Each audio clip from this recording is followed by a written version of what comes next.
जय हिंद दोस्तों, नमस्कार। मैं पंकज आप सभी का स्वागत करता हूं एग्जामपुर के इस यूट्यूब चैनल पर। कैसे हैं आप सभी? आशा और उम्मीद करता हूं आप सभी अच्छे होंगे और अच्छे से अपनी तैयारी कर रहे होंगे। तो बताइए आप सबके पास आवाज़ प्रॉपर आ रही है या नहीं आ रही है? दीपक तोमर हमारे साथ जुड़ी हैं बच्चे। और कौन है बच्चे? अनुज हमारे साथ हैं, दीपा तोमर हमारे साथ हैं और बच्चे नाजिया खातून हमारे साथ जुड़ी हैं। बच्चे आप सब एक बार कमेंट करिए आप सबके पास आवाज़ प्रॉपर आ रही है या नहीं आ रही है। रागनी यादव हमारे साथ हैं, रागनी यादव हमारे साथ जुड़ी हैं। हाँ सर, हमारा नेम ले लीजिए। बिल्कुल आपका नाम ले लिया है बच्चे। और ये कौन है बच्चे? मोचू मोहन करके हमारे साथ जुड़े हैं। गुड इवनिंग बच्चे, सभी को गुड इवनिंग। रागनी यादव हमारे साथ हैं, मैक्स यादव हैं, मैक्स यादव हमारे साथ जुड़े हैं, अनन्या यादव हैं, मैक्स यादव, सचिन कुमार हमारे साथ हैं, प्रदीप राठौर, क्या नाम बच्चे इनका एक बार जरा चेक करना, प्रदीप, हाँ राठौर करके हमारे साथ जुड़े हैं बच्चे। बहुत बढ़िया, जुड़े रहना। आप सबसे ये कहना है, एक एक प्रश्न बड़ा चुनिंदा है और आज तो पूरे 70 क्वेश्चन है। आराम से प्यार से पढ़ेंगे, कोई ऐसी बात नहीं होगी। समझाने की कोशिश की जाएगी, भाई ये प्रश्न आपसे ऐसा पूछा जा सकता है, ये प्रश्न आपसे ऐसा पूछा जा सकता है। यदुवंशी हमारे साथ हैं, यदुवंशी हमारे साथ जुड़े हैं ना। मिस्टर शिवम हमारे साथ जुड़े हैं बच्चे, मिस्टर शिवम शॉर्ट्स करके हमारे साथ जुड़े हैं। ठीक है भाई। हाँ, निखिल है हमारे साथ, बहुत बढ़िया, जुड़े रहना। तेंदुलकर भी हमारे साथ हैं। देखना जरा कमेंट तेजी के साथ चल रहे हैं तो इसलिए नाम नहीं पढ़ पा रहा। ठीक है भाई, कोई ऐसी बात नहीं है, कहानी को आगे बढ़ाएंगे। सबसे पहले बात करते हैं, आपके लिए एक प्यारा सा बैच आया हुआ है, मात्र 99 रुपये का बैच है, जिसमें मैं लगातार और पूरी टीम बच्चे इसमें क्लास करा रही है। लगातार एक एक प्रश्न बड़ा इंपॉर्टेंट आपके सामने आ रहा है बच्चे। मतलब एक एक टॉपिक आपको बड़े अच्छे से प्यार से समझाया जा रहा है। जैसा आपका सिलेबस है वैसी आपको यहाँ क्लास कराई जा रही है। आप एक बार बच्चे जरूर बैच से जुड़े। मात्र 99 रुपये का है बच्चे। कोल्ड ड्रिंक की बोतल भी 100 रुपये की आती है, उससे भी 1 रुपये कम का ही आपके सामने बैच आया हुआ है। कौन क्या देगा आप सोच नहीं सकते। 99 रुपये में आपको पूरा बैच दे दिया है बच्चे, जिसमें एकदम बहुत शानदार बच्चे टीम आपको पढ़ा रही है विद डीपीपी। एक एक नोट्स आपको दिए जा रहे हैं, एक एक मतलब ये समझना पॉइंट पर विशेष ध्यान दिया जा रहा है, भाई ये वाला पॉइंट आपको अच्छे से समझाया जाए, ये पॉइंट आपको अच्छे से समझाया जाए। दूसरा, आप सब जानते हैं बच्चे बुक को परचेस कर सकते हैं, बुक को परचेस कर सकते हैं। यूपी होमगार्ड की बुक भी आई हुई है। आप एप्लीकेशन पर जाकर बच्चे इस बैच को इस वाले हम कह सकते हैं बच्चे इस वाली बुक को परचेज कर सकते हैं और साथ में आप फ्लिपकार्ट पर भी जाकर इसको परचेज कर सकते हैं। कल मैंने एक प्रश्न दिया था बच्चे, एक है उसमें अन्नू सागर करके, उन्होंने बहुत बढ़िया आंसर दिया था। उसका एक सूरज कुमार ने बहुत बढ़िया आंसर दिया था बच्चे। कल का जो प्रश्न था उसका आंसर बच्चे डी होगा, एक बार देख लेना। 7वां या चौथा प्रश्न था, उसका डी जवाब हो जाएगा बच्चे, उसका डी कहीं ना कहीं सही जवाब होगा। ठीक है, दोनों ही हम कह सकते हैं बच्चे उसके अंतर्गत आएंगे। एक बार मुझे देखना पड़ेगा उसके बारे में। सर हम हाँ ले चुके हैं, बहुत बढ़िया। प्रदीप हमारे साथ हैं, अच्छा है, बहुत अच्छे से सभी टीचर मेहनत कर रहे हैं। देखो बच्चे कह भी रहे हैं सर सभी टीचर बहुत अच्छे से मेहनत कर रहे हैं, तो आपको भी मेहनत करने का मौका है। अब पहला प्रश्न आपके सामने ये रहा, पहला प्रश्न आपकी आंखों के सामने ये रहा। ठीक है भाई, ब्राइटनेस को थोड़ा सा देख लीजिए। नेहा बघेल हमारे साथ जुड़ चुकी हैं। नेहा बघेल बताइए, पहला प्रश्न आपकी आंखों के सामने ये रहा, भारत में पहली पशुधन गणना कब करी गई? बच्चे ध्यान सुनना, पशुधन गणना पूछ रहा है, मनुष्य की गणना नहीं। आपको बताना है सर भारत में सबसे पहले पशुधन गणना कब करी गई, ये आपको बताना है। अभी भी पीछे भी हुई थी बच्चे पशुधन गणना, लेकिन आपसे पूछा जा रहा सर पहले कब करी गई है। इंपॉर्टेंट प्रश्न है, ऐसे प्रश्न पेपर में आते हैं, पूछे जाते हैं, आपको जवाब देना है। बहुत बहुत बहुत बढ़िया प्रश्न है बच्चे, अगर पेपर में आया तो आप इसे कर आओगे। ऐसा प्रश्न 2-3 बार पेपर में पूछा गया है। बढ़िया प्रश्न है, जल्दी बताइए। यूपी 27 रेसर बॉय हमारे साथ हैं, आंसर डी दे रहे हैं। जिसका भी आंसर डी आ रहा है बहुत बढ़िया जवाब आ रहा है बच्चे। ये प्रश्न देखो, इसमें कोई अलग खास आपको याद नहीं करना भाई, पहली पशुधन गणना आपको याद करनी है, पहली पशुधन गणना आपको याद करनी है, तब आप इसका डी ही जवाब दोगे। इसके अलावा आप में को इसके बारे में ज्यादा कुछ पढ़ने की आवश्यकता नहीं है। जब भी पूछेगा ऐसे ही पूछा जाएगा जैसे आपकी आंखों के सामने प्रश्न आया है। ठीक है, निकिता गौतम हमारे साथ हैं, जय हिंद भाई, सभी को जय हिंद। जो भी हमारे साथ जुड़ रहे हैं सभी को जय हिंद। आइए जरा, मध्याह्न भोजन योजना किस मंत्रालय के कार्य क्षेत्र के अंतर्गत आती है? आपने देखा भी होगा, अगर आपने इस पल को महसूस करा है तो ये पल अपने जीवन का सबसे महत्वपूर्ण पल था बच्चे। हम महसूस नहीं कर पाए, इन्हें करा था, हमने महसूस करा था बच्चे। जो 7वीं 8वीं थे, हम भी सरकारी स्कूल में पढ़ते थे बच्चे, और ऐसा भोजन मिलता था, है ना। लेकिन हमारे यहाँ बच्चे गाड़ियों में आते थे, अब तो यहाँ बच्चे बनाने वाली मिल जाती हैं। आपको सर इसकी शुरुआत किस मंत्रालय के द्वारा करी गई है? तो आपको सर इसकी शुरुआत शिक्षा मंत्रालय के द्वारा करी गई है बच्चे, शिक्षा मंत्रालय। तो 1995 में आप बताओगे सर, 1995 में भारत सरकार के द्वारा इसकी शुरुआत करी गई। लेकिन आपसे पूछा जाता है कि जो मिड डे मील योजना है सबसे पहले किस सरकार के द्वारा, देखो ध्यान सुनना, किस राज्य सरकार के द्वारा इसकी शुरुआत की गई थी? तब आप बताओगे सर सबसे पहले शुरुआत इसकी तमिलनाडु सरकार के द्वारा, तमिलनाडु सरकार के द्वारा, है ना, तमिलनाडु राज्य सरकार ने इसको चलाया था। लेकिन सर उसके बाद देखा तो ये योजना सही लगी, तो भारत सरकार के द्वारा 1995 में इसकी क्या कर दी जाती है बच्चे, शुरुआत कर दी जाती है। स्कूल आप जाकर देखना, वहां जो बच्चे भोजन बच्चों को मिलता है उसी भोजन को क्या कहते हैं, मध्याह्न भोजन कहते हैं। ठीक है भाई, छोटे छोटे बच्चे आपने देखे होंगे। आइए जरा आगे, ग्रे क्रांति, श्री क्रांति से प्रश्न बनता बनता है, बिल्कुल बनता है। बताइए जरा, ग्रे क्रांति का संबंध किससे है? ग्रे क्रांति का संबंध किससे है? आपसे पूछ रहा सर, रेशम से, चमड़ा से, उर्वरक से, मछली से। मतलब इस क्रांति का, जैसे हम क्रांति नाम देते हैं ना बच्चे, हम कह सकते हैं किसी एक विशेष फल कह सकते हैं, या किसी एक विशेष किसी भी बच्चे हम पॉइंट को कह सकते हैं कि उसके उत्पादन को बढ़ाने के लिए ये क्रांति लाई जाती है। जैसे नीली क्रांति आपने देखा होगा सर, मछली के उत्पादन को बढ़ाने के लिए। आपने देखा होगा सर ब्राउन क्रांति, ब्राउन क्रांति पूछता है कहां लिखा हुआ, चमड़ा उत्पादन के लिए। आपसे पूछेगा सर ग्रीन क्रांति, आप सब जानते हैं ग्रीन क्रांति, हरित क्रांति खाद्यान्न फसल को बढ़ाने के लिए। तो आपसे पूछा जाएगा ऐसा ही प्रश्न कि बताइए साहब ग्रे क्रांति को किस लिए लाया गया? और सी आप सबका जवाब आ रहा है। बहुत बहुत बढ़िया आप जवाब दे रहे हैं। आपको सर ये उर्वरक के उत्पादन के लिए, कहां लिखा हुआ बच्चे? सी इसका जवाब होगा, सी। आपसे पूछा जा सकता है बच्चे मछली के लिए, मछली के लिए ये नीली क्रांति लाई जाती है बच्चे। यहाँ कौन सी नीली क्रांति लाई जाती है बच्चे? कौन सी क्रांति लाई गई? नीली क्रांति। ब्राउन आपसे पूछेगा बच्चे, ब्राउन आपसे पूछा जाएगा, ब्राउन क्रांति किसके लिए लाई जाती है बच्चे? तब आप बताओगे सर ब्राउन क्रांति किसके लिए लाई गई है? चमड़े के उत्पादन के लिए। रेशम का कोई बताएगा बच्चे? रेशम के लिए, रेशम के लिए कौन बताएगा? रेशम के लिए कौन सी क्रांति लाई जाती है? जैसे चमड़े के लिए पूछ लेता, आपसे मैंने बता दिया। तिलहन के लिए पूछ लेता, पीली क्रांति, तिलहन के लिए बच्चे पीली क्रांति। चले आगे। पंजाब और हरियाणा के लोग अच्छे के लिए भगवान को धन्यवाद करने के लिए बैसाखी का त्योहार बनाते हैं। बैसाखी बनाते मतलब आपसे प्रश्न ये पूछना चाह रहा है कि बैसाखी का त्योहार क्यों बनाया जाता है? आपने देखा भी होगा। बहुत बढ़िया। मछली के लिए नीली क्रांति आती है बच्चे, रेशम जूट उत्पादन के लिए ना सर। ये ऐप एग्जामपुर के क्या कह रहा है बच्चे? इसका कमेंट बहुत लंबा आया है ना। आप बताएंगे सर, इसका जवाब बताइए। आपसे पूछेगा सर किसके लिए बनाते हैं? बहुत बढ़िया, बहुत बेहतरीन प्रश्न है। पहला प्रश्न तो यह आएगा, बताइए बैसाखी का त्योहार कहां बनाया जाता है? तब आपको सर ये पंजाब हरियाणा में सेलिब्रेट करा जाता है। और आपसे पूछा जाएगा एक बढ़िया प्रश्न कि सर बताइए इस समय किसी की क्या नींव रखी गई थी? बिल्कुल साहब, खालसा पंथ की स्थापना 1699 में बैसाखी के दिन करी गई थी। किसके द्वारा? गुरु गोविंद सिंह जी के द्वारा। ये बहुत प्रश्न पूछा जाता है उसी के उसमें। तो 1699 में आप याद रखेंगे बच्चे, किसकी स्थापना होती है? खालसा पंथ की स्थापना होती है। यह प्रश्न भी बार बार पूछा जाता है। बताइए खालसा पंथ की स्थापना किसके द्वारा होती है? आपको सर गुरु गोविंद सिंह जी के द्वारा, गुरु गोविंद सिंह जी के द्वारा इसकी स्थापना होती है। यह प्रश्न बहुत आया है पेपर में। और इसी के उसमें बच्चे बैसाखी का त्योहार बनाया जाता है ना। ये फसल उत्सव है, फसल उत्सव है। प्रश्न ये भी बड़ा प्यारा है कि सर पंजाब और हरियाणा में बैसाखी का त्योहार सेलिब्रेट करा जाता है। इस प्रकार भंगड़ा बज रहा है बच्चे, भंगड़ा बज रहा है ना। आपस में बात नहीं भाई। अब तो बड़े प्यार से, बड़े धीरे से आपको पढ़ाने की कोशिश कर रहा हूं। सारे जो भी नए बच्चे हैं आराम से एक एक प्रश्न को समझेंगे। प्रश्न अगर पूछा जाए कि बताइए गुरु गोविंद सिंह जी के द्वारा खालसा पंथ की स्थापना कब करी जाती है? तब आप बताएंगे सर 1699 में। इसी की खुशी में, इसी के उपलक्ष्य में एक फसल उत्सव बनाया जाता है जिसको कहा जाता है बच्चे बैसाखी। और बैसाखी सही जवाब होगा सर पंजाब और हरियाणा का, है ना। भगवान को धन्यवाद देने के लिए उत्सव बनाया जाता है। नव कलेश्वर एक अनुष्ठान है जिसमें भगवान जगन्नाथ, बलभद्र इनके भाई, सुभद्रा बहन और सुदर्शन की काष्ठ प्रतिमा यानी लकड़ी की बनी हुई प्रतिमा होती है बच्चे। किसकी? ये लकड़ी की बनी हुई प्रतिमा होती है को नियमित नवीनीकरण किया जाता है। मतलब इन्हें बदला जाता है, निलाया धुलाया जाता है। एक पूरी रथ यात्रा निकाली जाती है। आपसे पूछ रहा है नवकलेश्वर रथ यात्रा का आयोजन कहां पर होता है? अरे कितना बेहतरीन प्रश्न पूछा है। ये प्रश्न बार बार पूछा जाता है, बताइए जल्दी से, है ना। आपसे बार बार पूछा जाता है, बताइए किस किस की इसमें बच्चे क्या होती हैं? लकड़ी की बनी हुई प्रतिमाएं होती हैं। तो आप बताओगे सर तीनों की होती हैं। भगवान जगन्नाथ की होती हैं, उड़ीसा का बड़ा फेमस है बच्चे रथ यात्रा। साथ में बलभद्र की होती हैं, सुभद्रा की होती हैं। आप कहोगे सर इसको कहते हैं नवकलेश्वर एक अनुष्ठान है। यह बनाया जाता है बच्चे कहां? पुरी में बनाया जाता है। 20 का जवाब होगा बच्चे पुरी में। पुरी इसका बिल्कुल सही जवाब हो जाएगा। क्लियर है ना? समझ में आया होगा, आपको समझ में आया होगा प्रश्न कहना क्या चाह रहा है। आपसे अगर डायरेक्ट पूछ लेता नलकलेश्वर एक अनुष्ठान बताइए कहां बनाया जाता है, तब आप अटक जाते। लेकिन आपको संभलकर चलना है। नलकलेश्वर ही किसको कहते हैं सर? जो रथ यात्रा निकाली जाती है, भगवान जगन्नाथ, बलभद्र और सुभद्रा के एक प्रदर्शन करी जाता है। एक पूरा मतलब हम कह सकते हैं अनुष्ठान होता है। और काष्ठ की प्रतिमा को यहां बदला जाता है बच्चे। नीम की बनी होती है बच्चे, नीम तो आपने देखा होगा ना, नीम की लकड़ी की प्रतिमा बनी होती है, इन्हें बदला जाता है। हर साल ऐसा होता है बच्चे। कब? जब रथ यात्रा देखने को मिलती है। हुसरी या हुसरी प्रदर्शन आपको बताना है। ये बताइए किस राज्य में बनाया जाता है? बहुत अच्छा प्रश्न है। हुसरी या हुसरी का प्रदर्शन बताइए किस राज्य में बनाया जाता है? ऐसा प्रश्न आता है? बिल्कुल आता है साहब, बिल्कुल आता है ना। जल्दी बताइए। जब मैंने आपको बच्चे बिहू पढ़ाए होंगे, बिहू में आपको बार बार पढ़ाता हूं कि सर ऐसे बिहू पहले तो कहां बनाया जाता है? आपको सर असम में बनाया जाता है। असम में 3 बिहू मनाए जाते हैं। जो सबसे पहला बिहू आता है वो आता है जनवरी में। मकर संक्रांति के समय एक बिहू आता है जिसे हम कहते हैं बच्चे माघी बिहू। एक बिहू आता है अप्रैल के समय, उसे कहते हैं सर नववर्ष वाला, उसे कहते हैं बोहाग बिहू। बोहाग बिहू को ही रंगोली बिहू कहा जाता है। और आपको सर एक बिहू बनाया जाता है काटी बिहू या कंगाली बिहू, जो अक्टूबर माह में आता है। सर उसी असम मौसम के अंदर, उसी बिहू के अंदर ये आपको एक प्रदर्शन देखने के लिए मिलता है। तो आप कहोगे सर कहाँ का है? ये असम का है। असम का है बच्चे। आपको मैंने पढ़ाया है नहीं पढ़ाया, बताओ जल्दी से।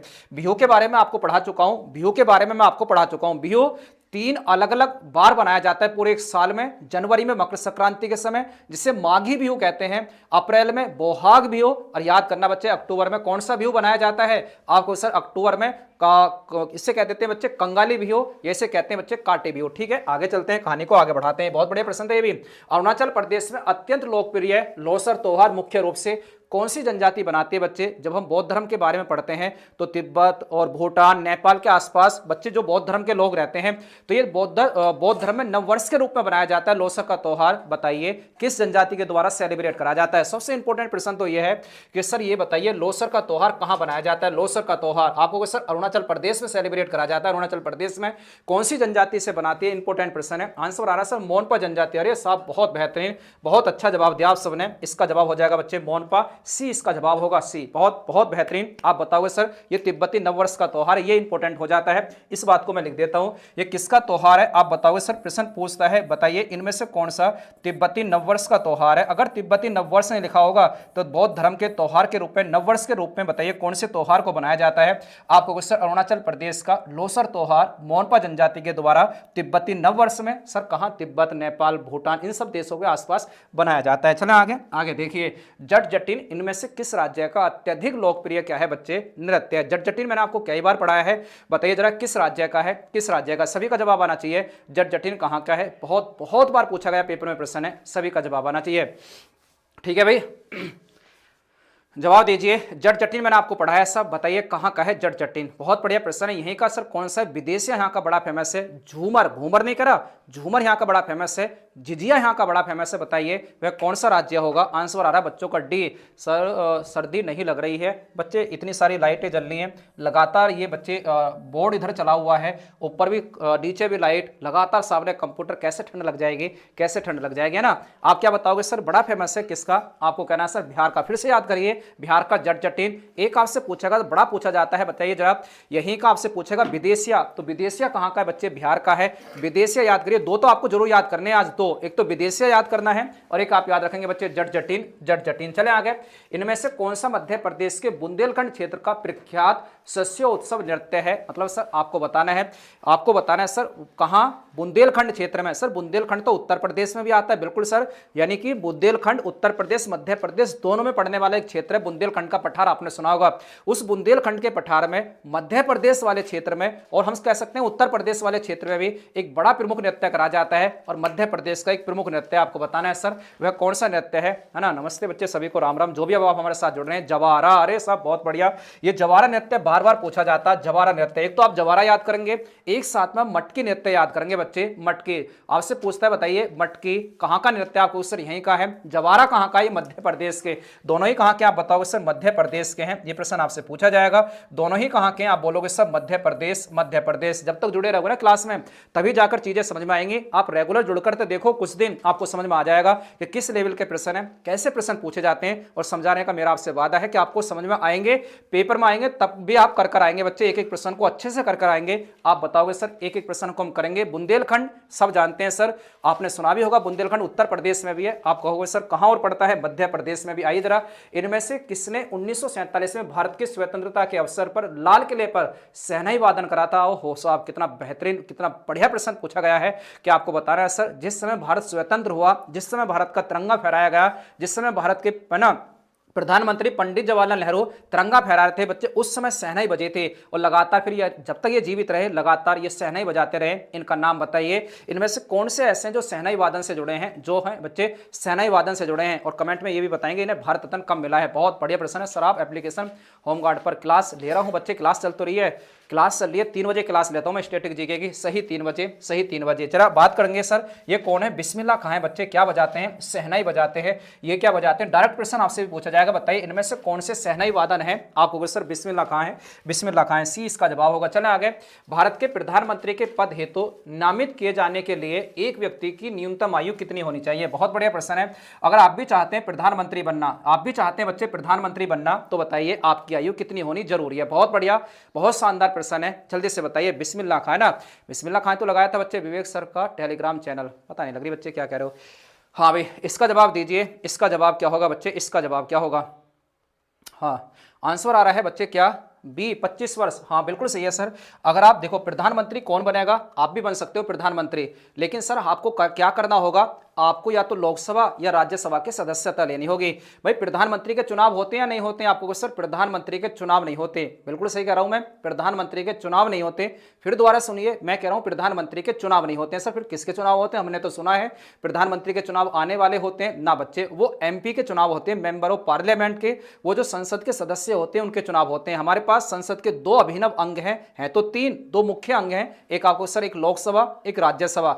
अगर आप लोकसभा के सदस्य हैं तो आपकी आयु 25 वर्ष होनी चाहिए, आपको प्रधानमंत्री बनाया जा सकता है। अगर आप राज्यसभा के सदस्य हैं तो आपकी आयु बच्चे 30 वर्ष होनी चाहिए, आपको प्रधानमंत्री बनाया जा सकता है। तो न्यूनतम इसने पूछी है, तब आप बताओगे सर 25 वर्ष का व्यक्ति क्या बन सकता है? लोकसभा का सदस्य है, अगर वो क्या बन सकता है? भारत का प्रधानमंत्री बन सकता है। फिर दोबारा समझिए जरा, मैं आपसे क्या कह रहा हूं। अगर आप चाहते हैं बच्चे सीएम बनना, आप मुख्यमंत्री बनना चाहते हैं, तो मुख्यमंत्री के लिए भी 25 वर्ष की आयु।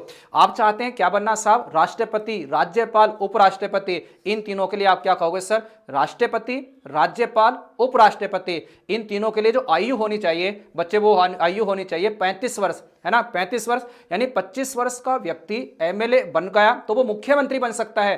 25 वर्ष का व्यक्ति अगर एमपी बन गया तो भारत का प्रधानमंत्री बन सकता है, प्रधानमंत्री बन सकता है। चलें आगे, कहानी को आगे बढ़ाते हैं। पहला लोकपाल विधेयक भारत की संसद में कब पेश करा गया? अरे साहब बहुत बढ़िया प्रश्न है। लोकपाल विधेयक, सर लोकपाल होता कौन है? तो जितने बच्चे सरकारी विभाग है ना, जितने भी सरकारी विभाग हैं जो धांधलीबाजी करते हैं, तो उनको रोकने के लिए लोकपाल बिल लाया जाता है, लोकपाल विधेयक लाया गया। फिर एक लोकपाल आयोग का गठन होता है। कब होता है सब? 2013 में लोकपाल विधेयक पारित होता है बच्चे। 2014 में उसको मंजूरी दे दी जाती है और पहले लोकसभा के अध्यक्ष पहले जो लोकपाल बनते हैं वो बनते हैं बच्चे पिनाकी चंद्र घोष। कौन बने? पिनाकी चंद्र घोष का प्रश्न भी बार बार पूछा गया। 2019 में पहले कौन बने थे? पिनाकी चंद्र घोष बने थे। आपसे प्रश्न पूछा जाएगा सर बताइए इसका पहला लोकपाल विधेयक कब लाया गया था बच्चे? 66 आंसर देने ज्यादा, 66 ऑप्शन में होगा, 66 नहीं होगा। सही बताइए, सही बताइए बच्चे। टेलीग्राम आपको बता दूंगा क्या है टेलीग्राम। 1968 इसका बिल्कुल सही जवाब होगा। 1968 है ना? 1968। मैंने आपसे कहा कि ये प्रश्न बहुत पूछा जाता है। बताइए 2019 के अंदर पहले आपसे पूछेगा बच्चे, पहले बच्चे क्या बने? लोकपाल कौन बने थे? ये बहुत पूछा जाता है प्रश्न। आप कहोगे सर कौन बने हैं, है ना? पिनाकी घोष बने हैं। प्रश्न पूछेगा पिनाकी चंद्र घोष, बता देना कौन बने हैं। सब पिनाकी चंद्र घोष बने हैं, बच्चे बता भी रहे हैं।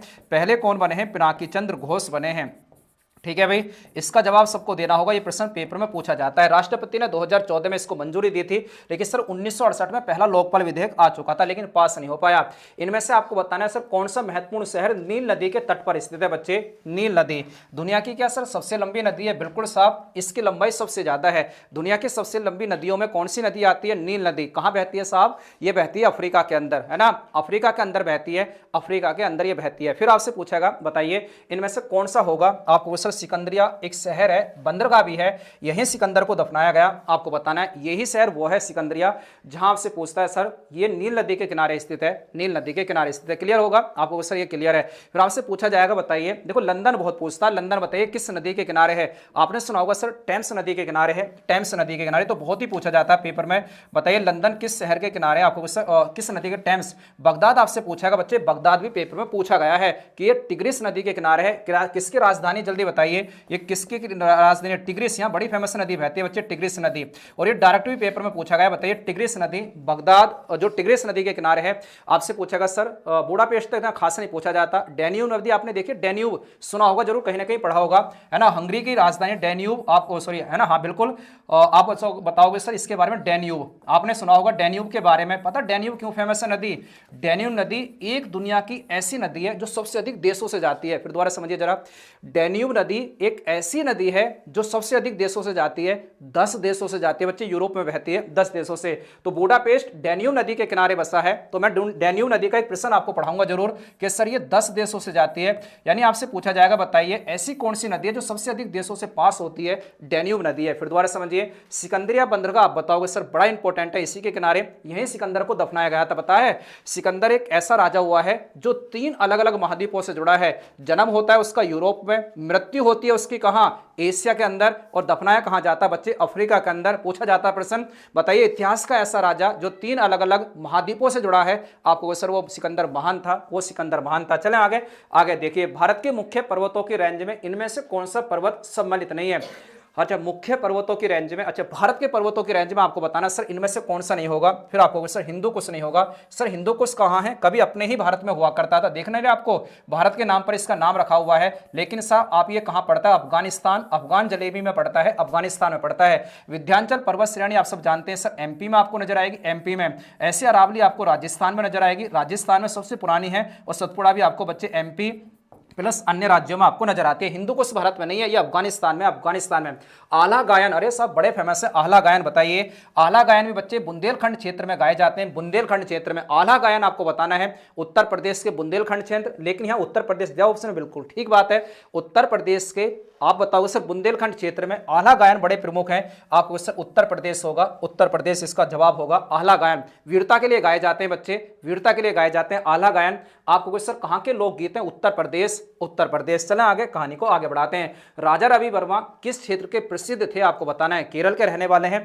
एक प्रश्न तो ये आता है बच्चे, केरल के रहने वाले हैं, ठीक है भाई, केरल के रहने वाले हैं। अब जरा दिमाग में थोड़ा सा सोच कर देखिए, आप भोले जी का जो चित्र देखते हैं, आप माता का जो चित्र देखते हैं, आप किसी भी भगवान का चित्र देखते हैं, तो वो चित्र बच्चे आपने किसी ने कोई कहीं नहीं देखा, क्योंकि चित्र तो बाद में बनने स्टार्ट हुए हैं। आपको सर इनको सोचा किसने था कि भगवान भोलेनाथ ऐसे होंगे, है ना, भगवान राम ऐसे होंगे, मतलब किताबों को पढ़ा, उस किताब को पढ़ने के बाद अनुमान लगाया गया, फिर उनके बच्चे चित्र बनाने वाले पहले व्यक्ति कौन थे, राजा रवि वर्मा, केरल से बच्चे इनका संबंध है। यही पहले व्यक्ति थे जिन्होंने भगवानों के चित्र बनाए। ये सबसे हम कह सकते हैं बच्चे पेंटिंग में, या हम कह सकते हैं चित्रकारी में निपुण थे। आपको सर ये पेंटिंग से जुड़े हुए थे। पूछा जाए ना कभी कि भगवान के चित्र सबसे पहले इन्हीं के द्वारा बनाए गए, अब खुद सोचकर देखिए, आज तो आप सब देखते हैं कि सर ये भगवानों के चित्र हैं, सबसे पहले किसने सोचे होंगे ये चित्र, तो ये सोचने वाले सबसे पहले रवि वर्मा, जो केरल से संबंध है बच्चे इनका, केरल से।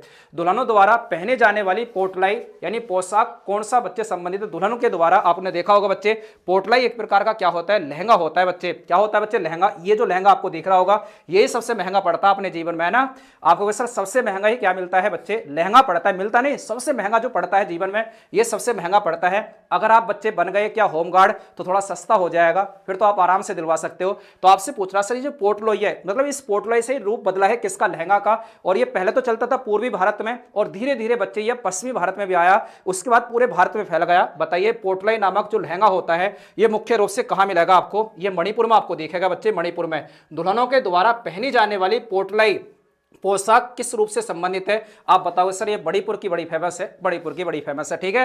ये मत सोचना जो भी लड़के हैं यहाँ आपको ही दिलवाना पड़ेगा बच्चे लहंगा, लहंगा पसंद उसका होगा लेकिन दिलवाना आपको होगा, ठीक है। आपको सर डी इसका जवाब होगा, मणिपुर में। पूछा जाता है बच्चे ये वाला, बताइए जब क्लासिकल डांस में पढ़ाता हूं तो उस क्लासिकल डांस में भी ये पढ़ाता हूं कि बताइए सर, बताइए पोटलाई नामक एक प्रकार की पोशाक होती है जो महिलाओं के द्वारा पहनी जाती है, तो सब ये कहां पहनी जाती है, मणिपुर के अंदर, मणिपुरी क्लासिकल डांस में। डी इसका जवाब होगा। फिर से देख लीजिए एक बार, है ना, लहंगा ये सबसे बड़ा महंगा होगा बच्चे, सबसे महंगा। इनमें से आपको बताना सर राजा राममोहन राय द्वारा कौन सी पुस्तक लिखी गई है, बहुत अच्छा प्रश्न है। राजा राममोहन राय आप सब जानते हैं, इनके 2 अखबार बड़े फेमस हैं बच्चे, एक तो संवाद कौमुदी, एक आपसे पूछेगा जरा बताइए जरा संवाद कौमुदी किसने लिखा है बच्चे, संवाद कौमुदी। ये बड़ा पूछा जाता है संवाद कौमुदी, पता आपके पीसीएस में क्या पूछा गया था बच्चे, आरओ में पूछा गया था। इसी संवाद कौमुदी में सती प्रथा की वर्णन करा गया था बच्चे, किसका, सती प्रथा का वर्णन हुआ है किसमें बच्चे, संवाद कौमुदी। इनका बड़ा फेमस बच्चे ये अखबार है संवाद कौमुदी। एक आपने सुना होगा सर इनका मिरातुल अखबार, है ना, मिरात उल अखबार आपने सुना होगा जरूर। एक इनका अखबार है कौन सा, मिरात उल अखबार, इसे जरूर याद करें बच्चे। ये 2 पॉइंट जो मैं इधर लिख रहा हूं ना, ये बार बार आपसे पूछे जाएंगे बच्चे, बार बार आपसे पूछे जाएंगे, ये बार बार आपसे पूछे जाएंगे। इन्हीं के द्वारा आप सब जानते हैं 1915 में, सॉरी 1815 में, 1815 में किसकी स्थापना करी जाती है, आत्मीय सभा की स्थापना की जाती है, किसकी? आत्मीय सभा की स्थापना इनके द्वारा की जाती है। आपसे पूछेगा ब्रह्म समाज की स्थापना बताइए किसके द्वारा? ब्रह्म समाज की स्थापना आपको सर यही तो थे ब्रह्म समाज की स्थापना करने वाले। कब स्थापना करते हैं? 1828 में ये स्थापना करते हैं। सती प्रथा पर क्या सर इन्होंने ही रोक लगाई थी? बिल्कुल यही थे जिन्होंने सती प्रथा पर रोक लगाई। वो समय था कौन सा? 1829 का, 1829 का। तो इनके द्वारा गिफ्ट टू मोनोलिथिट्स नामक क्या लिखी गई है बच्चे? पुस्तक लिखी गई है। सी इसका जवाब होगा, सी इसका जवाब होगा ना। सभी आदमी हमारे भाई, ओहो सब जरा बताइए। हाँ, विलियम बेंटिंक की सहायता से आपको बताना है। बता विलियम बेंटिंक ने इनकी सहायता से हिंदी नाटक, एक बड़ा फेमस हिंदी का नाटक है, नाम है इसका क्या? आधे अधूरे। बताइए जल्दी से, हिंदी का नाटक है बच्चे आधे अधूरे, किसके द्वारा लिखा गया है? आधे अधूरे। प्रश्न ऐसा आएगा पेपर में, पूछा जाएगा। बताइए जरा आधे अधूरे किसके द्वारा लिखा गया है? ये मोहन राकेश का नाटक है बच्चे। किसका? बोलिए जरा एक बार सभी। मोहन राकेश का आधे अधूरे हिंदी का नाटक मोहन राकेश का है बच्चे, मोहन राकेश का। विश्व जल दिवस कब बनाया जाता है? बहुत बहुत बढ़िया प्रश्न है, मैं बार बार आपको पढ़ाता हूं बच्चे। एक तो 21 मार्च का आपको जरूर पढ़ाता हूं। 21 मार्च में बताइए कौन सा दिवस मनाया जाता है बच्चे? 21 मार्च में ना विश्व जल दिवस आपसे पूछ रहा है बताइए कब बनाया जाता है? 21 मार्च का मैं आपको बार बार पढ़ाता हूं बच्चे, है ना। वानिकी दिवस मनाया जाता है, या वन दिवस हम कहते हैं बच्चे, क्या? वन दिवस कहते हैं, ठीक है भाई। फिर तुरंत ही 22 मार्च आप सब जानते हैं सर, 22 मार्च को क्या बनाया जाता है? 22 मार्च को आप बताओगे सर जल दिवस मनाया जाता है। 22 मार्च को जल दिवस मनाया जाता है। फिर सर बिल्कुल एक साथ एक महीना आगे चले जाइए, 22 अप्रैल में आ जाइए बच्चे। कहां? 22 अप्रैल में। तो 22 अप्रैल में कौन सा दिवस मनाया जाता है? तो आप बताओगे सर पृथ्वी दिवस मनाया जाता है। कौन सा दिवस? पृथ्वी दिवस मनाया जाता है। फिर आपसे एक महीना और आगे चलिए, फिर आपसे पूछेगा सर 22 मई का, 22 मई का बड़ा इंपॉर्टेंट आता है। तब आप बताओगे सर जैव विविधता दिवस मनाया जाता है। जैव विविधता दिवस मनाया जाता है। यह भी बहुत बढ़िया प्रश्न है, जैव विविधता दिवस सेलिब्रेट करा जाता है। ये चारों ही बड़े पूछे जाते हैं पेपर में। बताइए जल्दी से इसका जवाब क्या होगा? 22 मार्च। अरे साहब बिल्कुल बहुत बढ़िया, 22 मार्च इसका बिल्कुल सही जवाब होगा बच्चे, 22 मार्च। ये सब याद करने, देखो दोबारा सुनिए जरा, मैं आपको फिर बताता हूं। आपसे पूछेगा 21 मार्च को वन लगाए गए, 21 मार्च को वन दिवस। फिर सर 22 मार्च को जल दिया गया, वन पहले लगता है जल बाद में दिया जाता है 22 मार्च। फिर 22 अप्रैल को सर पृथ्वी दिवस मनाया जाता है। और आप सब जानते हैं सर 22 मई को जैव विविधता दिवस। और जैसे ही मई कन्वर्ट, जब मई खत्म होगा 5 जून को बच्चे आप सब जानते हैं क्या बनाया जाता है? इन्वायरमेंट डे बनाया जाता है 5 मार्च को। सब इंपॉर्टेंट लिखे हुए हैं, ये सभी पेपर में कई बार पूछे गए हैं। विश्व विरासत हेरिटेज दिवस बताइए कब बनाया जाता है? उत्तर प्रदेश पुलिस ने पूछा हुआ प्रश्न है बच्चे, उत्तर प्रदेश पुलिस के द्वारा पूछा गया प्रश्न है। 2 प्रश्न हो गए आपके, 4 मैंने वहां से अलग बता दिए, 4 5 6 दिवस आपसे पेपर में पूछेगा। 18 अप्रैल याद कर लेना बच्चे, 18 अप्रैल बच्चे विश्व विरासत हेरिटेज डे दिवस कहते हैं। हेरिटेज आपको सर कब बनाया जाता है? 18 अप्रैल को, 18 अप्रैल को। आइए जरा, राज्य मानव अधिकार आयोग के कितने सदस्य हो सकते हैं? मतलब जैसे एक हमारा राज्य मानव अधिकार आयोग है, उसके कितने सदस्य हो सकते हैं आपसे पूछना चाह रहा है।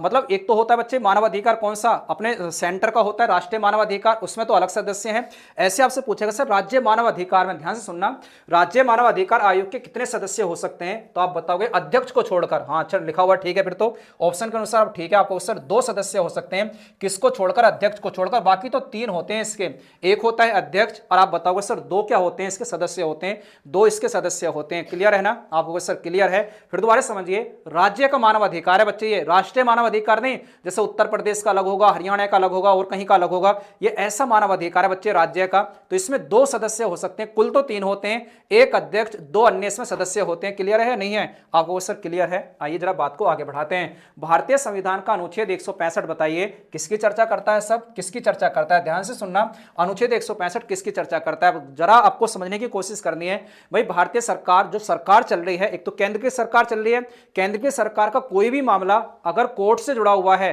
तो केंद्र की सरकार तो वहां नहीं पहुंचेगी। सर कौन जाता है? केंद्र की सरकार की तरफ से कौन जाता है आपको सर? वह महान्यायवादी जाता है, मतलब वकील होता है महान्यायवादी।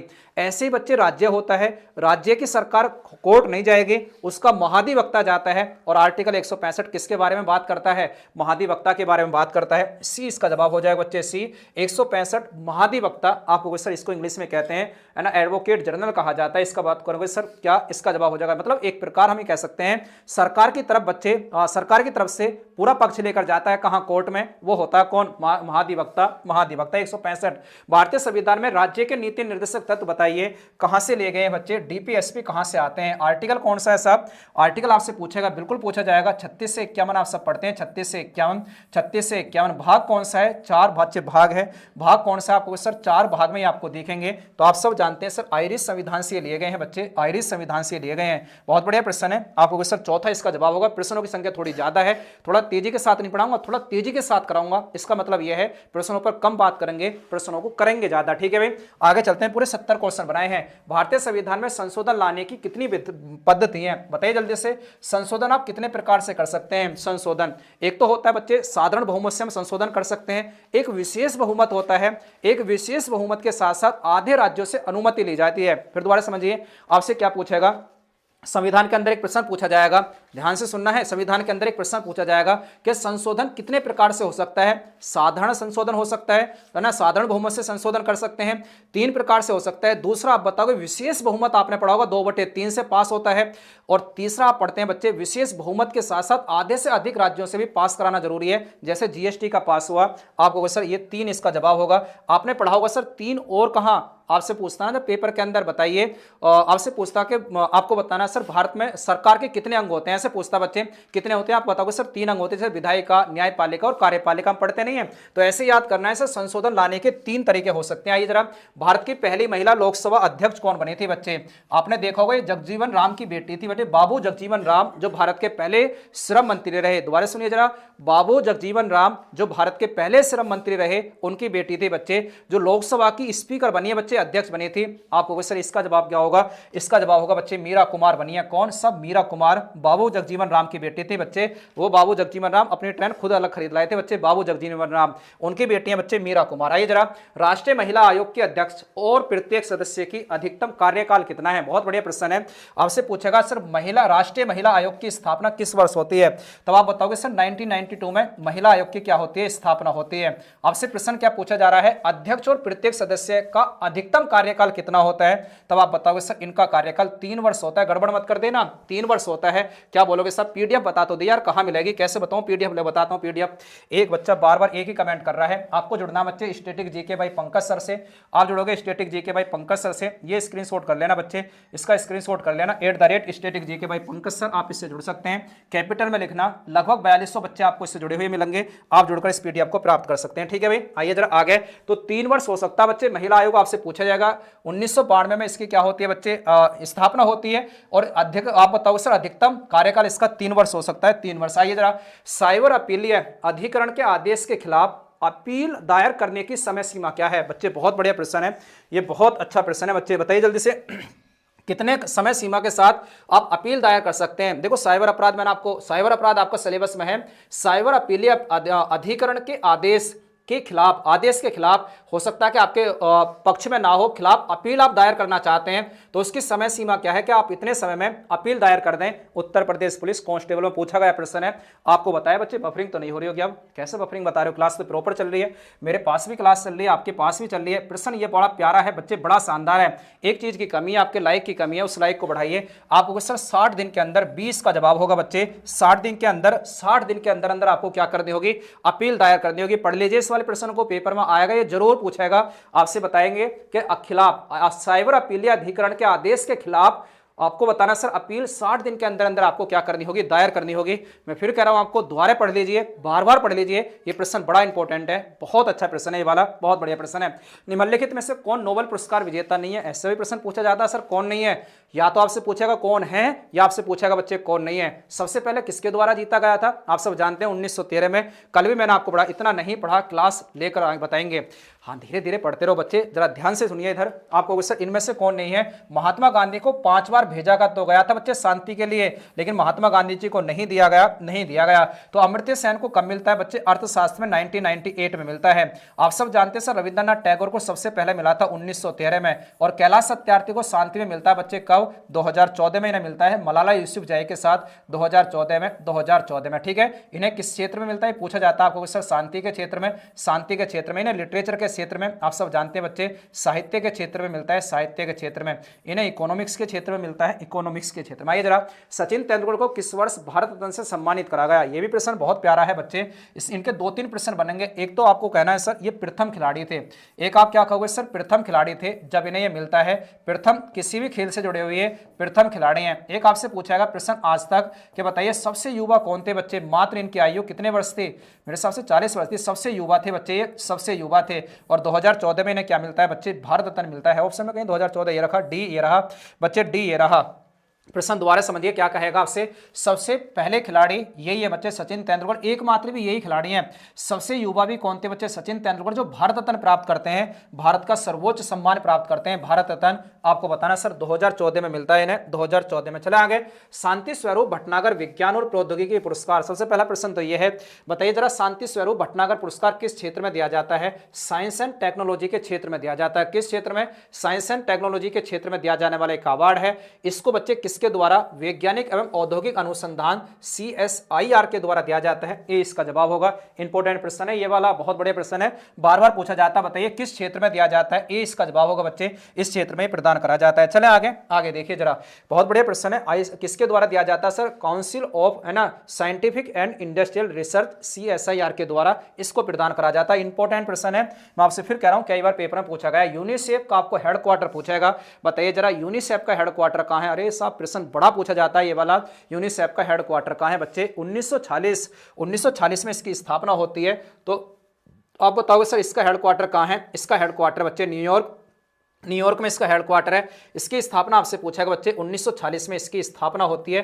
ध्यान से सुनना, ये क्या पूछ रहा है बच्चे? यूनिसेफ पूछ रहा है स्थापना, है ना, ये यूनिसेफ आपसे पूछ रहा है। यूनिसेफ आपने सर और भी तो नाम सुना है आपने, बिल्कुल सुना होगा सर। यूनेस्को आपने सुना होगा, यूनेस्को है ना, यूनेस्को आपने सुना होगा। यूनेस्को आपसे पूछेगा, बताइए जरा यूनेस्को का और बता दिए सर हेडक्वार्टर, तब आप बताओगे सर यूनेस्को का कहाँ है? पेरिस में है। यूनेस्को का कहाँ है? पेरिस में। दोनों याद करने पड़ेंगे। यूनेस्को का भी बार बार पूछा जाता है, पेरिस में।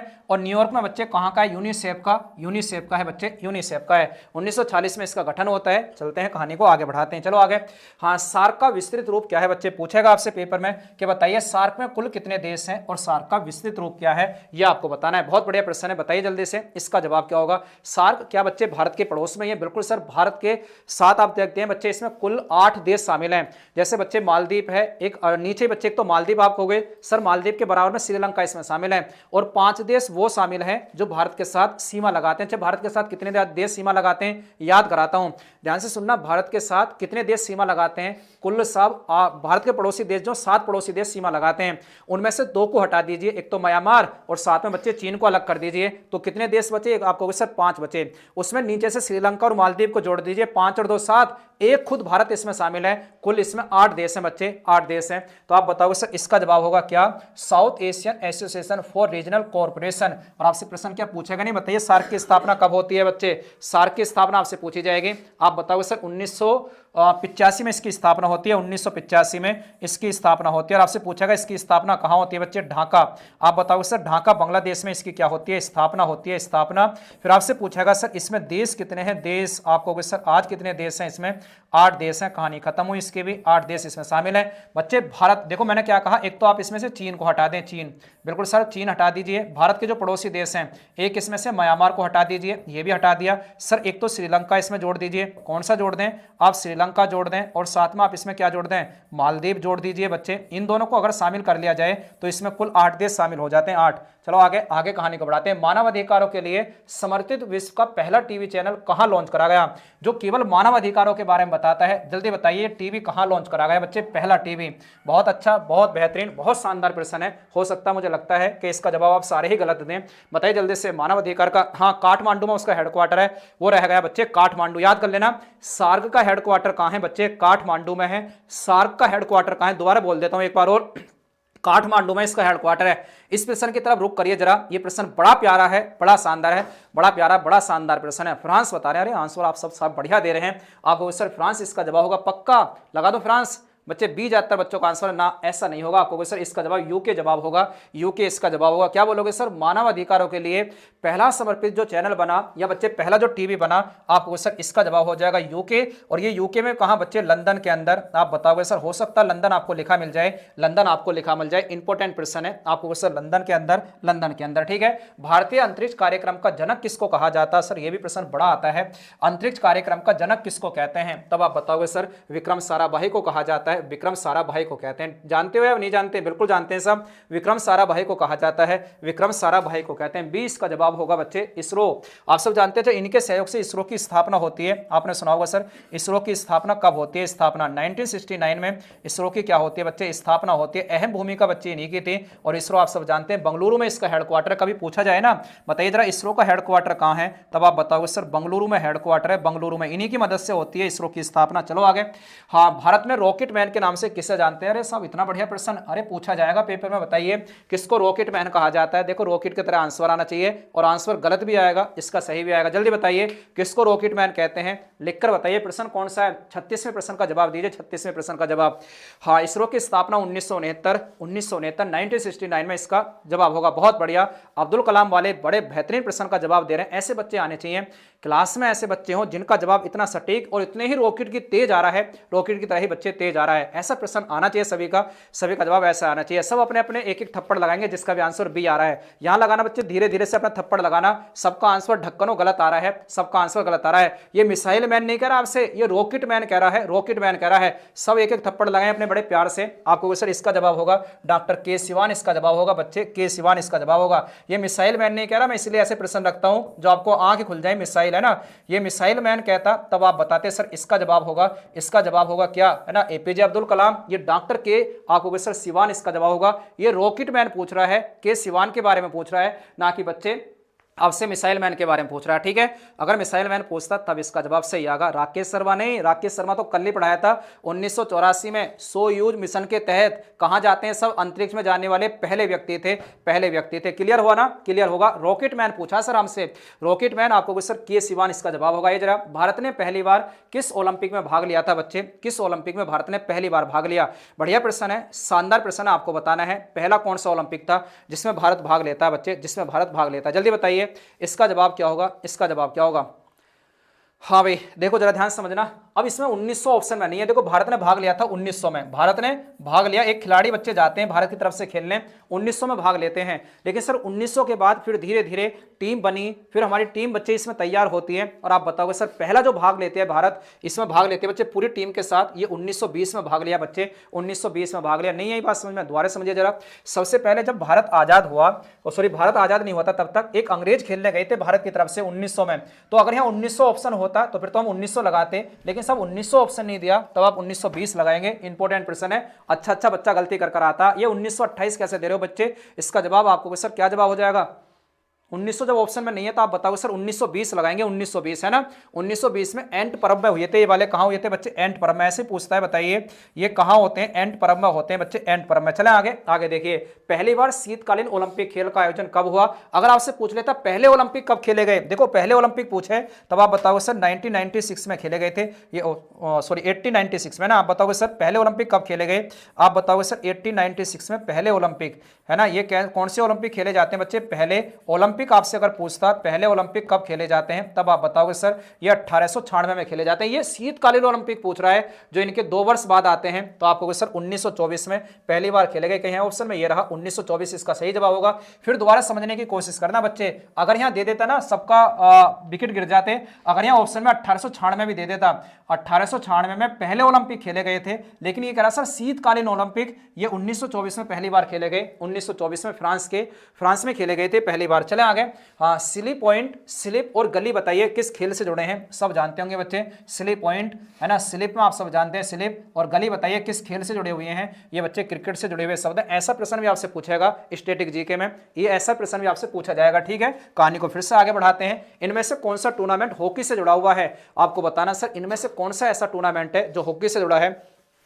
हाँ भाई जल्दी से बताइए इसका जवाब क्या होगा। आप कहोगे सर इसका जवाब रंगास्वामी कप होगा बच्चे, रंगास्वामी कप होगा। ईरानी ट्रॉफी आप सब जानते हैं क्रिकेट से जुड़ी है। सुब्रोतो कप किससे जुड़ा है? आपको सर फुटबॉल से जुड़ा है।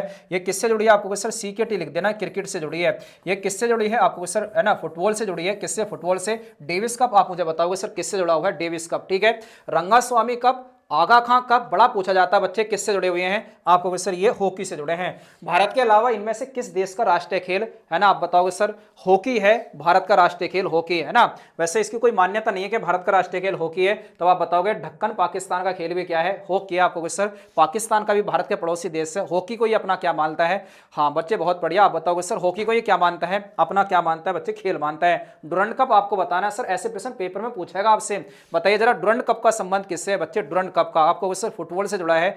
फुटबॉल का से जुड़ा हुआ कप है। ये किससे जुड़ा है बच्चे? फुटबॉल से। सीधा सीधा याद करना है अभी। डुरंड कप किससे जुड़ा है बच्चे? फुटबॉल से। माना जाता है कि हमारे भारत का सबसे पुराना कप है और एशिया का भी सबसे पुराना कप माना जाता है ना। सबसे पुराना कप आपसे पूछेगा, आप बताओगे सर डुरंड कप सबसे पुराना कप है। क्लियर? हाँ भाई प्रश्न क्लियर होगा आपको सर बिल्कुल क्लियर है। डुरंड कप किससे जुड़ा हुआ है? फुटबॉल से जुड़ा है। आइए जरा आगे। केंद्रीय हिंदी संस्थान, अरे साहब कितना बेहतरीन प्रश्न है ये वाला। केंद्रीय हिंदी संस्थान भारत सरकार के शिक्षा मंत्रालय के उच्च शिक्षा विभाग द्वारा 1960 में स्थापित एक स्वायत्त शैक्षणिक संस्थान है। इसका हेडक्वार्टर कहां है? आपसे पूछना चाह रहा है कि बताइए केंद्रीय हिंदी संस्थान कहां है बच्चे? भाषा संस्थान नहीं, अगर यहां भाषा संस्थान लिखा होता तो आप अटकते सारे। अगर आपसे यहां से पूछता केंद्रीय भाषा संस्थान कहां है, तब आप बताते सब। इसका जवाब होगा मैसूर। इसका जवाब क्या होगा? मैसूर इसका जवाब होगा। इसने पूछा है क्या? केंद्रीय हिंदी संस्थान जो 1960 में स्थापित करा जाता है। मेरठ वाले थप्पड़ लगाएंगे एक एक जल्दी से। मेरठ वाले, मेरठ बहुत जल्दी आपको याद आ जाता है भाई। जल्दी से बताइए। डी आंसर दे रहे हैं, बी आंसर दे रहे हैं बच्चे आंसर देने वाले। एक का भी सही नहीं आया, एक का जवाब बच्चे राजेश का आंसर सही आ रहा है, सी बहुत बढ़िया। ये आगरा में आपको मिलेगा बच्चे, ताज नगरी आगरा में मिलने वाला है, आगरा में। फिर ध्यान से सुनना, पेपर में आएगा पता क्या लिखा मिलेगा? भाषा देखो ये केंद्रीय भाषा अनुसंधान लिखना संस्थान, तब मैसूर बताना बच्चे, मैसूर। आपको सर आगरा इसका जवाब होगा, सी आगरा इसका जवाब होगा। दोबारा सुनिए, ये इंपॉर्टेंट प्रश्न है क्योंकि उत्तर प्रदेश से जुड़ा है, पेपर में पूछा जाएगा। उत्तर प्रदेश से जुड़ा है ना, लगा थप्पड़ लगना चाहिए, बिना थप्पड़ के तो बात ही नहीं बनेगी।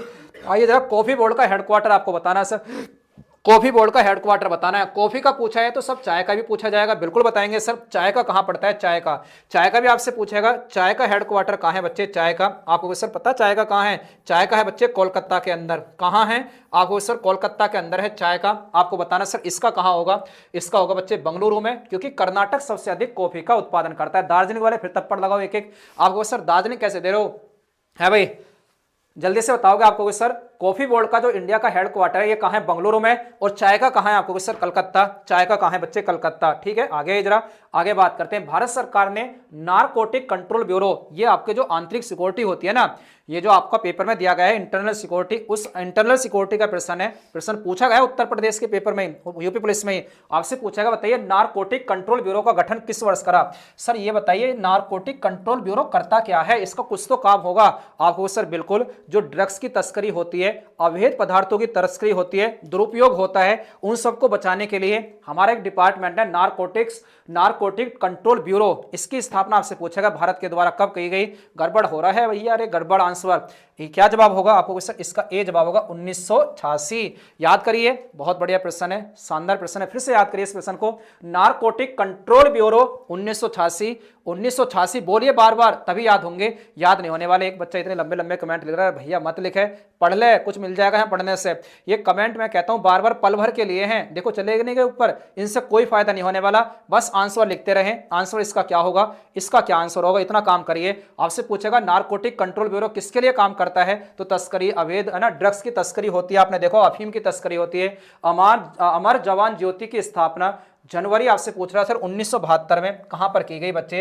ये आज भी लगातार चल रही है बच्चे, हमारे शहीदों की याद में 1972 में इसकी स्थापना होती है। तो आपको सर इंडिया गेट दिल्ली के अंदर हम जाएंगे देखने के लिए, वहां आज भी जल रही है, वहां आज भी जली हुई है। बढ़िया प्रश्न है, ये भी बहुत बढ़िया प्रश्न है। चले आगे। प्रसिद्ध बाघा बॉर्डर बताइए कहां पर स्थित है बच्चे? प्रसिद्ध बाघा बॉर्डर, लाइक की संख्या में आपसे फिर कह रहा हूं कम है, जल्दी से बताइए। बाघा बॉर्डर सब जानते हैं, अमृतसर में आपको मिलेगा बच्चे, अमृतसर में। चले आगे आगे देखिए। ऑल इंडिया रेडियो एयर की स्थापना किस वर्ष होती है? ये भी बड़ा प्यारा प्रश्न है, ये भी बड़ा प्यारा प्रश्न है। बताइए ऑल इंडिया रेडियो की स्थापना कब होती है? अच्छा प्रश्न है। आपको सर इसकी स्थापना 1936 में होती है बच्चे, 1936 में होती है। बहुत अच्छा प्रश्न है ये वाला ना, 1936 में इसकी क्या होती है? स्थापना होती है। पता 1956 का समय था, इसका नाम बदला गया। एक प्रश्न लिख लेना बच्चे, प्रश्न भी पूछा गया पेपर में, 1956 में इसका नाम बदल दिया गया बच्चे। नाम क्या कर दिया गया? नाम इसका बच्चे आकाशवाणी कर दिया गया। क्या आपको सर? आकाशवाणी इसका नाम करा गया, आकाशवाणी इसका नाम करा गया। ठीक है भाई, आकाशवाणी। आइए जरा, इनमें से कौन सी झील केरल राज्य में स्थित नहीं है ना? समस्त कोटा झील बिल्कुल है सर, अष्टमुड़ी भी है, बेम्बानंद झील भी है। आपको सर रेणुका झील पता कहां पड़ती है? आपको कहना है सर ये हिमाचल प्रदेश में पड़ती है बच्चे, ये एचपी में पड़ती है, हिमाचल प्रदेश में। ये तीनों झील आपको सर, तीनों ही झील कहां है? ये केरल में स्थित है। अच्छा प्रश्न आता है, बताइए केरल में इन झीलों को या कयाल कहते हैं बच्चे, क्या कहते हैं? जो है झील पड़ती है ना बच्चे, लैगून झील, इनको क्या कहा जाता है? पेपर में बड़ा पूछा जाता है प्रश्न आपको सर, लैगून झील कहते हैं इनको। लैगून झीलों को क्या कहते हैं? कयाल कहते हैं बच्चे, क्या कयाल कहा जाता है। चले आगे। हाँ, धुआंधार जलप्रपात आपको बताना है, मध्य प्रदेश के जबलपुर में स्थित है बच्चे। कहां? मध्य प्रदेश के जबलपुर में स्थित है। कौन सी नदी पर है बच्चे? नर्मदा नदी पर। बहुत बढ़िया प्रश्न है, ये एमपी के जबलपुर में आपको मिलेगा। आपको कहना सर नर्मदा नदी, इसका जवाब होगा डी इसका जवाब होगा नर्मदा नदी। इनमें से किस इलाके के ऊंचे क्षेत्र और खारे रेतीले समतल मैदान तथा दलदली क्षेत्र शामिल है बच्चे? आपको बताना है ऐसा क्षेत्र कौन सा है जहां आपको दलदली तो मैदान मिलेंगे, सब कैसे क्षेत्र मिलेंगे? दलदली क्षेत्र होंगे, समतल मैदान होंगे, और वो कैसे होंगे बच्चे? रेत से बने होंगे, रेत से, है ना, खारे रेत से, नमक वाला क्षेत्र होगा। तो गंगा ब्रह्मपुत्र का डेल्टा तो बच्चे खारे नमक का क्षेत्र नहीं है, कोंकण का तट भी ऐसा नहीं है। तो आप कभी गुजरात जाएंगे ना बच्चे, कच्छ का रण आपको ऐसा ही मिलेगा। जो दलदली क्षेत्र है बच्चे, कैसा दलदली क्षेत्र है? समतल मैदान का बना हुआ, खारे रेतीले बच्चे, रेतीला वाला क्षेत्र है ये बच्चे, कच्छ का रण। गुजरात आप जाना, गुजरात में आपको दिखेगा। बहुत बढ़िया प्रश्न है ये भी, कच्छ का रण गुजरात में। कौन सी नदी पूर्व से पश्चिम की ओर बहती है बच्चे? पूर्व से पश्चिम की ओर बहने का मतलब ये है वो बच्चे नदी कैसे बहती है? ऐसे बहती है बच्चे। बताइए जल्दी से, इनमें कौन सी नदी है और पश्चिम की तरफ बहने वाली है, सबसे लंबी नदी है? इसका नाम है बच्चे नर्मदा। महानदी कैसे बहती है? सब ऐसे बहती है, ऐसी बच्चे कृष्णा बहती है, और ऐसी आपको सर गोदावरी बहती है। ये नर्मदा नदी बहती है बच्चे, अमरकंटक की है ना चोटी से निकलती है, और ऐसे बच्चे लगातार बहती है। इसी पर धुआंधार जलप्रपात बना है और खंबात की खाड़ी में जाकर बच्चे गिर जाती है। जरा, इनमें से कौन सी आकाशगंगा मिल्की वे के सबसे करीब है? पीछे भी पढ़ाया था ये वाला प्रश्न, गलती मत कर देना बच्चे, बहुत शानदार प्रश्न है ये वाला। लाइक की संख्या मुझे फिर से कम लग रही है, जो भी है जरा एक बार बताइए लाइक की संख्या को बढ़ाने में क्या दिक्कत है? आंसर दीजिए बच्चे इसका। आपसे पूछ रहा सर आकाशगंगा मिल्की वे का सबसे करीब कौन सी आकाशगंगा है? आपको सर एंड्रोमेडा गैलेक्सी है, सी इसका जवाब होगा बच्चे, एंड्रोमेडा गैलेक्सी, सी इसका जवाब होगा, सी। बहुत बढ़िया शानदार प्रश्न है बच्चे, सी इसका जवाब होने वाला है। चलें आगे। हाँ, रेडक्लिफ आयोग बताइए 1947 में स्थापित करा जाता है, इसका गठन होता है रेडक्लिफ आयोग का। इसका गठन किस लिए करा जाता है? तो आप सबको पता तो होगा सर, भारत और पाकिस्तान के बीच की सीमा को रेडक्लिफ कहते हैं। तो भारत और पाकिस्तान की सीमा को निर्धारित करने के लिए 1947 में, कब सब? 1947 में देश आजाद होता है, इस रेडक्लिफ सीमा का निर्धारण करा जाता है। सी इसका जवाब होगा, सी इसका जवाब होगा। चलें आगे। आगे देखिए जरा, आगे भारत में राष्ट्रीय मानव अधिकार आयोग का गठन किस वर्ष हुआ? कई बार आपको पढ़ाया सर, 1993 में होता है भारत में राष्ट्रीय मानव अधिकार। आपको बताना सर 12 अक्टूबर, ये पढ़ाया मैंने आपको बच्चे कई बार, 12 अक्टूबर 1993 में इसकी क्या होती है? स्थापना होती है। ये राजस्थान का राज्य मानव अधिकार आयोग लिखा है, इसे आप काट देना, इसका कोई लेना देना नहीं है। सुभाष चंद्र बोस 1939 में त्रिपुरी अधिवेशन में गांधी जी के किस उम्मीदवार को हराकर पुनः कांग्रेस के अध्यक्ष बने गए थे बच्चे? ध्यान से सुनना, ध्यान से आपको सुनना है सर। कांग्रेस के अध्यक्ष के लिए क्या हो रहा है? पहली बार चुनाव हो रहा है। एक तरफ से सुभाष चंद्र बोस खड़े होते हैं और एक तरफ से खड़े होते हैं कौन? गांधी जी के द्वारा चुने गए, जिनका नाम था बच्चे पटाभी सीतारामैया। अब हुआ क्या? पटाभी सीतारामैया चुनाव हार जाते हैं और सुभाष चंद्र बोस चुनाव को जीत जाते हैं। तो गांधी जी ने खड़ा करा था पटाभी सीतारामैया को। ऐसा ही हुआ बच्चे, जब पटाभी सीतारामैया हार गए, गांधी जी बड़े दुखी हुए, तो उसी समय 1939 में सुभाष चंद्र बोस ने कांग्रेस छोड़ी और बच्चे किसकी स्थापना कर दी थी? फॉरवर्ड ब्लॉक की स्थापना करी 1939 में ही। तो आप बताओगे सर 1939 का समय था, अधिवेशन कहां का था? त्रिपुरी अधिवेशन था। एक तरफ से सुभाष चंद्र बोस चुनाव लड़ रहे थे अधिवेशन में, आप बताओगे अध्यक्षता के लिए, और एक तरफ से पटाभी सीतारामैया थे, ये गांधी जी ने खड़े करे थे। तो 1939 में आपसे पूछेगा बच्चे, 1939 में सुभाष चंद्र बोस जी के द्वारा कांग्रेस छोड़ दी गई। क्या कर दी गई बच्चे? कांग्रेस को छोड़ा गया। ये प्रश्न भी पूछा जाता, कांग्रेस इन्होंने क्या कर दी बच्चे? छोड़ दी। और किसकी स्थापना करते हैं ये? फॉरवर्ड ब्लॉक की स्थापना इनके द्वारा करी गई। ये प्रश्न भी आपसे बार बार पूछता है, बताइए जरा, फॉरवर्ड ब्लॉक की स्थापना इनके द्वारा कब करी गई? 1939 में। ये सुभाष चंद्र बोस लिखे हुए हैं बच्चे, सुभाष चंद्र बोस, है ना। किसको हरा दिया था? पटाभी सीतारामैया को किसने खड़ा करा था? गांधी जी के द्वारा खड़ा करा गया। आइए जरा आगे। कांग्रेस पार्टी ने 26 जनवरी 1930 को तौर पर बनाया था। तो ध्यान से सुनना, लाहौर अधिवेशन रावी नदी के तट पर हुआ था बच्चे 1929 में। 1929 में हुआ रावी नदी के तट पर। और बच्चे वहां से एक ऐलान करा गया था कि हम प्रत्येक वर्ष 26 जनवरी को क्या बनाएंगे, स्वतंत्रता दिवस बनाएंगे। और स्वतंत्रता दिवस बनाया जा रहा था जब देश का संविधान बनकर तैयार हुआ तो यह घोषणा करी गई, भाई हम लगातार क्या कर रहे हैं बच्चे, ध्यान से सुनना, हम लगातार 26 जनवरी को स्वतंत्रता दिवस बना रहे हैं, क्यों ना 26 जनवरी को क्या करा जाए, देश का संविधान लागू करा जाए। तो 26 जनवरी 1950 में जब संविधान लागू हुआ तो वहां से कन्वर्ट हो जाता है किसमें, गणतंत्र दिवस में। तो आप बताओगे सर इससे पहले हम क्या बना रहे थे, स्वतंत्रता दिवस बना रहे थे। और पूछा जाएगा पहला स्वतंत्रता दिवस आजादी से पहले कब बनाया गया था, तो 26 जनवरी 1930 को पहला स्वतंत्रता दिवस बनाया गया। कहां का अधिवेशन सर, लाहौर अधिवेशन। इसे जुगनुगु करिए जरा भी लोग, है ना।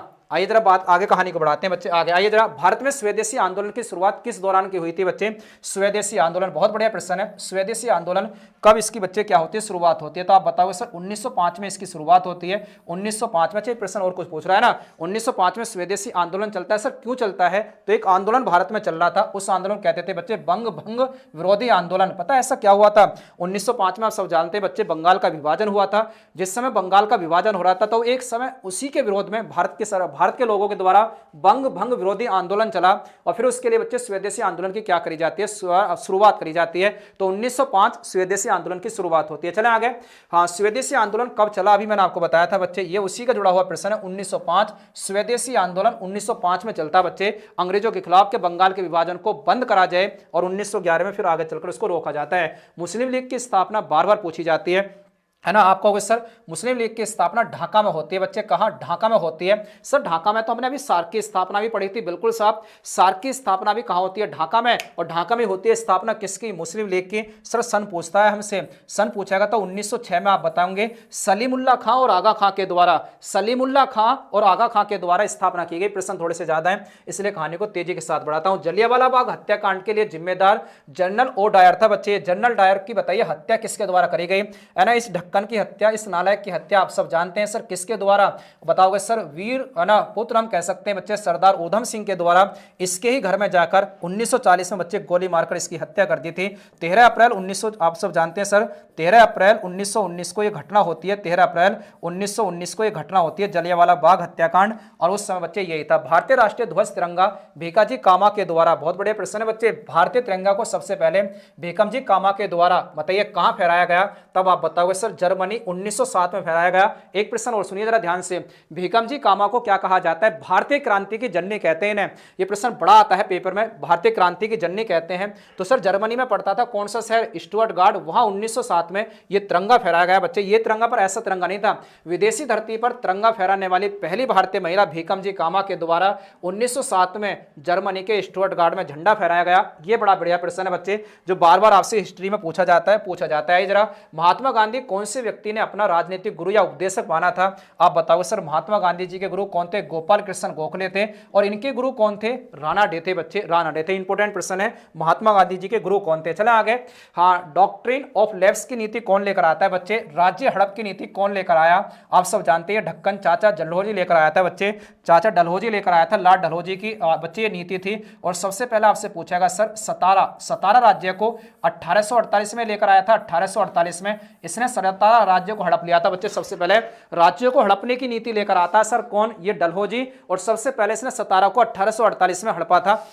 ये इंपॉर्टेंट प्रश्न है बच्चे। 1848 में ऑपरेशन विजय, अरे साहब कैसे कैसे ऑपरेशन है, एक तो बहुत बढ़िया प्रश्न जो आपसे पूछा जाएगा बच्चे। ऑपरेशन विजय बताइए किस लिए चलाया गया ऑपरेशन विजय, आपको सर भारत पाकिस्तान युद्ध 1971 1947 ना बच्चे, कारगिल जब विजय प्राप्त करी थी 1999 में, तो ऑपरेशन विजय चला था बच्चे, ऑपरेशन विजय चला था। आइए जरा होमगार्ड के लिए आपके सामने बुक आई हुई है, यूपी होमगार्ड 199 रुपए की बुक है, आप इसके साथ जुड़ सकते हैं, इसके साथ आप जुड़ सकते हैं। खत्म हो गए प्रश्न तो मैंने 70 बनवाए थे, चलो कोई नहीं, 66 प्रश्न आपके लिए बहुत हैं आज के 66, कल बच्चे पूरे 70 क्वेश्चन होंगे। 70 क्वेश्चन आपके लिए बहुत हैं, रोजाना 70 भी करोगे ना तो 7 या 2100 प्रश्न होते हैं बच्चे, कितने महीने में, एक माह के अंदर। और 2100 को आप बच्चे 3 महीने बाद अगर आपका पेपर होता है 3 या 4 महीने बाद, तो लगभग 10-15 हजार आपको क्वेश्चन करा दिए जाएंगे। ये क्वेश्चन बहुत होते हैं बच्चे आपके लिए पेपर में, आपसे बहुत बढ़िया बढ़िया प्रश्न है जो ऐसे प्रश्न जैसे पेपर में आपसे पूछे जाते हैं। ठीक है, कैसी लगी क्लास कमेंट में बाद में बताना। आज के लिए इतना ही, टाटा बाय बाय।